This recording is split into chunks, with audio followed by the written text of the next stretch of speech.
Okay, so picture this. A pipe bursts, a storm hits, and you do what anyone would do. You call for help. But what if the pros who show up are actually caught in their own economic crisis? Today, we're going to pull back the curtain on the disaster restoration industry. We're going to uncover a hidden financial squeeze that, believe it or not, could affect the safety of your own home. Let's dive in. You've probably seen a bill, right? Your insurance pays it, and you figure, okay, that's that. But the price you see, well, that's just the tip of the iceberg. The real cost, the one that keeps a professional, qualified business up and running, is being pushed right to its breaking point. All right, let's get right to the heart of it. There's this massive, and I mean massive, gap between what it actually costs to do a restoration job the right way and what major insurers and their partners are willing to pay. It's this financial squeeze that's creating a silent crisis in the industry. Now, to really get this, we need to talk about something called the fair market rate. This isn't just some number plucked out of thin air. No, this is the real-world cost of doing business safely and correctly. It covers everything from paying good wages to buying the right equipment to all the complex safety rules they have to follow. It's the bare minimum to do the job properly. And here is where it gets absolutely nuts. Some of the fee schedules being handed down to these restoration companies can be up to 60%, that's 60, below that fair, sustainable rate. Just think about that for a second. Imagine trying to run any business when your clients are only paying you half of what it costs to do the work. It's just impossible. So you can see the two sides of the story here. A fair rate that funds a professional, safe, and by-the-book operation. But these lowball rates, they create a direct path to cutting corners, to not investing in new gear, and this is the critical part, they end up transferring all that risk from the big insurance companies straight to you, the homeowner. Now, this whole financial mess isn't happening in a vacuum. Oh no. It's colliding head-on with one of the biggest economic challenges Australia is facing right now, a massive, nationwide shortage of skilled tradespeople.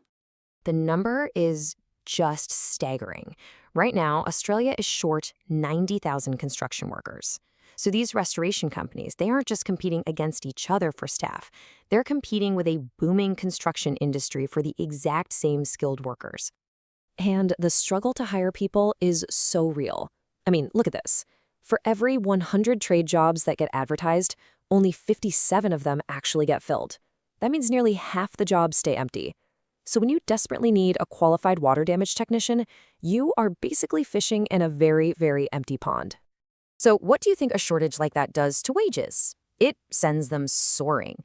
This here shows what companies are actually having to pay to get and keep good senior technicians in 2025. So any fee schedule that's based on old salary numbers from years ago, it's completely, utterly disconnected from the reality of the market today. And you can't just snap your fingers and train new people. The whole pipeline for new talent is kind of broken. Almost half of all apprentices, 45%, never even finish their training. We're losing the next generation of tradespeople before they even really get started, which just makes the whole shortage that much worse. Okay, so we've got rates that don't work and a massive labor crisis. What else could possibly go wrong? Well, how about this? What happens when the middlemen, the companies that manage the jobs and the payments, just go out of business? Yeah, big companies in the construction world going bust, it's not a rare thing anymore. It's a rapidly accelerating trend. The number of collapses has nearly doubled in just a couple of years. And every single one of those sends a financial shockwave that hits the small, family-run businesses the hardest. And here's how that chain reaction works.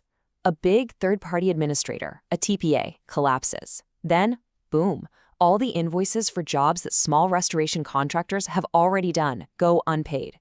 Suddenly, these small businesses are out tens of thousands of dollars, their cash flow is gone, and for a lot of them, well, that's the final nail in the coffin. Okay, we've talked a lot about industry economics, but this is where it gets personal. This is about what happens inside your home when the system is this broken. What are the real consequences when a cleanup job is dictated by a spreadsheet instead of, science? Let's be super clear about something. Professional restoration is not just about drying a wet carpet with a fan.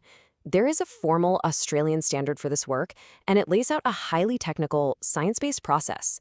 It means using special equipment, taking careful measurements, and documenting everything to make sure a home is truly safe. And this is the danger when corners get cut to meet some unrealistic budget. A job that isn't done to that standard isn't just a bad job, it's a dangerous one. We're talking about hidden mold growth that can cause serious long-term health problems for your family, not to mention rot and structural damage that you might not find for years. Now, if this whole pattern, big, powerful buyers squeezing the little guys, sounds familiar, it absolutely should. We have seen this exact same thing play out in the motor repair industry. Regulators actually stepped in there because they recognized that these dictated, uneconomic rates were anti-competitive and hurting everyone. Well, the restoration industry is now facing its own day of reckoning. So when you pull all these different threads together, the money problems, the labor crisis, the corporate collapses, and the risk to the public, you find an industry that is truly at a crossroads. The entire sector is staring down the barrel of a perfect storm. Just think about all the elements of this storm. You've got rates that are just fundamentally broken. You've got a national labor crisis sending wages through the roof. You've got big companies collapsing and leaving small businesses holding the bag. And all of it, creates a direct and clear risk to public health and safety. This quote, right here, it just says it all. This is not some simple disagreement over price that you can haggle over. The source material is crystal clear. This has become a fundamental, structural problem with how the whole industry is set up. The math just doesn't add up anymore. And that leaves us with this one final, really critical question. When your house is flooded, when your family's health is on the line, you need skilled professionals. But what happens when that system breaks down? What happens when the very people you rely on have been squeezed so hard they simply can't afford to do the job right? That's something we all need to think about.